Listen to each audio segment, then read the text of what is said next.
Okay, as I said bila dah keluar je sodium tadi, potassium tadi masuk ke dalam sel, the cycle akan repeat lah, itulah dia kitaran dia, sodium potassium pump. Dan awak kena faham ia adalah melibatkan protein yang sama, iaitu this one lah, sodium potassium pump ataupun sodium potassium exchanger. Okay. Awak jangan guna exchanger lah, saya nak tahu je, beritahu je. Kenapa dia panggil exchanger? Sebab dia exchange 3 sodium untuk 2 potassium. You have to know the number. 3 sodium exchange dengan 2 potassium. 3 sodium keluar, 2 potassium masuk. Memang dia akan tanya lah. Dan ini adalah video dia yang actually saya ambil daripada YouTube. Tak keluar suara kan? Yang ni saya tunjuk pendek-pendek je lah, berapa minit ni. Oh, tak lama. Okay, yang ni sudah letak, awak boleh tengok sendiri dekat video lecture lah, saya ada letak sekali. Okay, kita kata active transport ni melibatkan energy dan in this case melibatkan sodium and potassium dan melibatkan pump, di mana molekul akan move daripada lower concentration to higher concentration, basically against concentration lah. Dan ia melibatkan sodium potassium pump NaK+ pump. Macam mana caranya?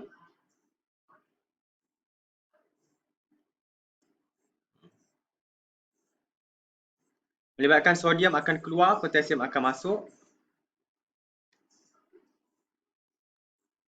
So, as I said, dia ada 2 binding site. Satu untuk sodium, one for sodium, one for potassium. Jadi, yang pertama, 3 sodium akan bind dekat sodium binding site. Kemudian ATP tadi akan undergo hydrolysis, dia akan buang satu fosfat dia. Fosfat dia akan attach dekat di sodium potassium pump. Binding of phosphate tadi tukar, change the conformation of the sodium potassium pump, menyebabkan sodium tadi akan dikeluarkan. Keluar je sodium, terexpose lah potassium punya binding site. 2 potassium akan bind dekat this protein. This phosphate akan cabut balik dan bila cabut dia akan return back this protein, return back to its original conformation.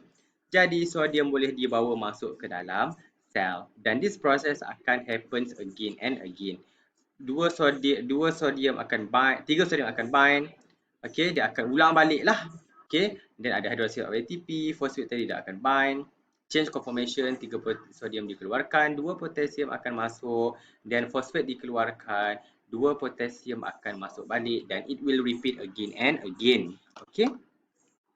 Kenapa this proses menggunakan energi? Cuba awak tengok sini yang saya cakap tadi. This process melibatkan hydrolysis of ATP. Dia melibatkan ATP tadi, this ATP dah ada 3 fosfat. Saya dah cakap, fosfat ni dia akan attach dengan this ester bond. Dia ada this bond ini, from satu fosfat to another fosfat. Okay, bila you break the bond, you release energy. In this case, ATP ni, dia potong bond antara this fosfat yang nombor 1 dengan yang fosfat nombor 2. Okay, dia potong fosfat nombor 1. Potong saja, this one akan release energy. Okay. That's why bila fosfat tadi dia akan dia hydrolyze, dia cabut, dia diletakkan dekat this sodium potassium pump. Tukar saja dia kepada ADP. Mana tu tadi? Bila dia tercabut saja, terus tinggal satu fosfat, menyebabkan ini tukar conformation. Jangan guna shape, tukar conformation. Jadi dia akan teruslah tadi sudah mana nak ulang dah. Okay, dia akan release the sodium keluar lah, change conformation dulu, baru dia akan keluar. Okay. Okay. Yang penting kenapa dia gunakan energy, sebab hydrolysis of ATP tadi, the release of phosphate from ATP release energy. That's why kita katakan dia guna energy. Walaupun phosphate tadi dia change conformation of the protein sodium potassium pump itu tadi. Okay. Ini awak boleh tengok sendirilah. So kita dah tengok active transport, the one that use energy means use ATP, which is sodium potassium pump. Itu adalah secara kecil-kecilan. Now kita nak tengok active transport yang menggunakan energi secara besar-besaran. Bulk transport secara besar-besaran. Terbahagi kepada dua, iaitu apa itu bulk transport, sebab tu kita tengoklah. Apa itu bulk transport? The movement of large molecules, contohnya protein, polysaccharide, large particle across the plasma membrane. Instead, disebabkan molekul itu terlalu besar, dia akan menyebabkan formation of vesicles ataupun vacuoles. Vesicles saja pun boleh lah, kita akan tengok.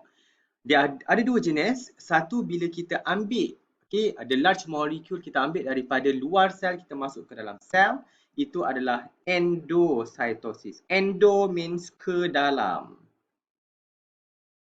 Cytosis sel lah, ke dalam sel. Cyto itu merujuk kepada sel. Ke dalam sel, endocytosis. Endo into the cell. Okay, kalau kita release molekul keluar daripada sel, itu melibatkan exocytosis. Okey, bukannya exo di mana luhan keluar, kris keluar, tau keluar tidak Chen pun nak keluar kan? Bukan, itu adalah lain. Ini ceritanya sel, exocytosis, exit out of the cell. Sekiranya kita ambil molekul ke dalam sel, melibatkan dua. Sama ada sel itu makan ataupun sel itu minum. If sel itu makan, kita panggil dia phago. Phago itu maksudnya makan. Dalam bahasa Latin, tak silap saya, pino itu almost minum lah, lebih kurang. Okay? Tapi dia bukan minum lah, tapi kita faham dia sebagai minum. Okay? Endocytosis ada dua, exocytosis satu sahaja. Now kita tengok endocytosis. Dia adalah movement of molecules di mana is a process where cell transport in.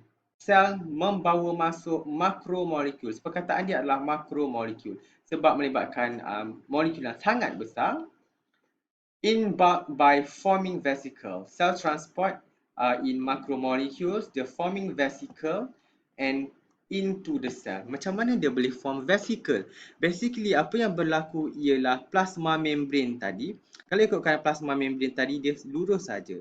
Tetapi bila ada molekul yang berada dekat plasma membrane, dia tekan plasma membrane itu akan membentuk cincin. Dia akan pinch. Okay?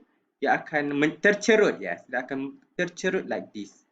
Bila dia tercerut, bila ini bertemu dengan kiri dan kanan, dia akan terputus. Bila dia terputus, now plasma membrane tadi, dia tak panggil plasma membrane dah. Kita panggil dia sebagai vesicle ataupun vacuole. Macam this one lah. Okay, banyak macromolekul masuk. Now, this plasma membrane akan bertemu kiri dan kanan. Dia akan pinch, you nampak sini dia akan pinch di sini, terputus membentuk vesicle. Ini yang dipanggil vesicle lah. Okay, and then plasma membrane dia akan fuse back to normal. It involves the invagination, pencerutan of plasma membrane and pinches off to form vesicle or vacuole into the cell. Namanya endocytosis, jadi dia into the cell. Dan of course lah, this process ini sangat-sangat besar, jadi dia menggunakan ATP. That's why dia adalah active transport. Okay? Ada dua jenis, sama ada sel makan, phagocytosis ataupun pinocytosis. Mari kita tengok. Apa bezanya phagocytosis and pinocytosis? Ini adalah phagocytosis. Sel itu makan. Bila sel itu makan, dia akan melibatkan ada formation of pseudopodium. Pseudo means palsu. Podium means kaki ataupun tangan. Appendages, kaki ataupun tangan. Basically, sel itu dia nak ngap sesuatu itu. Membrane dia, kalau ikutkan anak-anak aku, kalau ikutkan membrane dia, kan macam lurus dia macam ni kan. Tiba-tiba membrane dia, teradanya unjuran. Unjuran yang membentuk tangan. That's why dia macam tangan tetapi dia bukan tangan. That's why namanya pseudopodium. Pseudo means palsu, podium means tangan.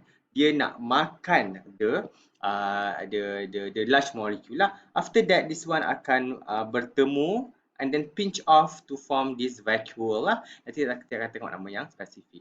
Itu adalah sel makan. Tetapi kalau sel minum, pinocytosis, molekul itu dia hanya masuk, dia tekan saja plasma membrane. Plasma membrane terus terjerut macam ni, membentuk vesicle. Okay, dia tidak ada tangan. There is no pseudopodium. Dia hanya kita tekan saja. Banyak awak tekan, Awak tekan plastik macam tu, awak tekan plastik yang tegang, tekan saja itu adalah pinositosis. Okey. Kalau plastik itu ada rupa macam bentuk tangan, itu adalah fagositosis. You boleh nampak this one. Ini adalah fagositosis.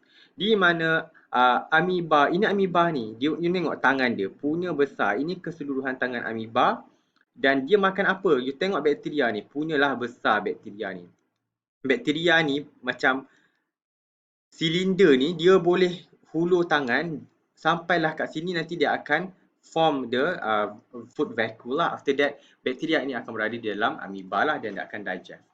Tetapi kalau you tengok pinositosis, tidak ada pun pseudopodium. Tetapi awak boleh nampak adanya invagination of plasma membrane towards the inside.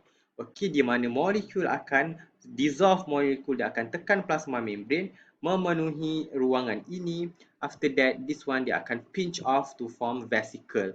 Okey, dia tekan saja, dia tidak ada pseudopodium. Berbanding this one ni, geli saya tengok ni saya tak larat. Yeah. Okay, kita start dengan phagocytosis. Apa maksud phagocytosis? Cellular eating. Phago means makan, cytosis means cell. Okay, dia adalah proses di mana living cell engulf solid particle ataupun bakteria. Okay, ini keyword, engulf solid particle, membezakan dengan pinositosis which is soluble ataupun dissolve. Bila solid particle, dia akan lead to the formation of membrane projection, unjuran. Okay, tangan palsu yang dipanggil pseudopodium. Yang ni saya dah explain. Tangan tadi dia akan, you ambil tangan you ambil tangan kiri dan kanan, cuba you buat macam batu belah batu bertangkup. You buat macam mulut dinosaur. Sebiji macam itulah pseudopodium. Dia 3D, dia bukan 2D. Okay, dia akan macam tu rupa dia. After that, bila sahaja dia dah surround this food particle, dia akan pinch off. Now disebabkan dia adalah phagocytosis, dia akan form food vacuole ataupun vesicle yang dipanggil phagosome. Bersempena dengan phagocytosis.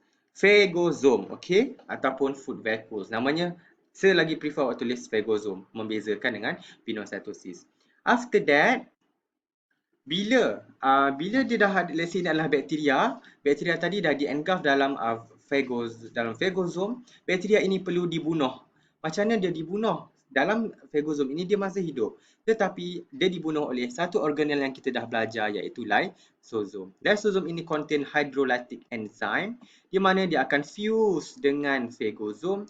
Bila phagosome campur lysosome, this component kita bertukar nama kepada, campur saja, phagosome tambah lysosome, phagolysosome.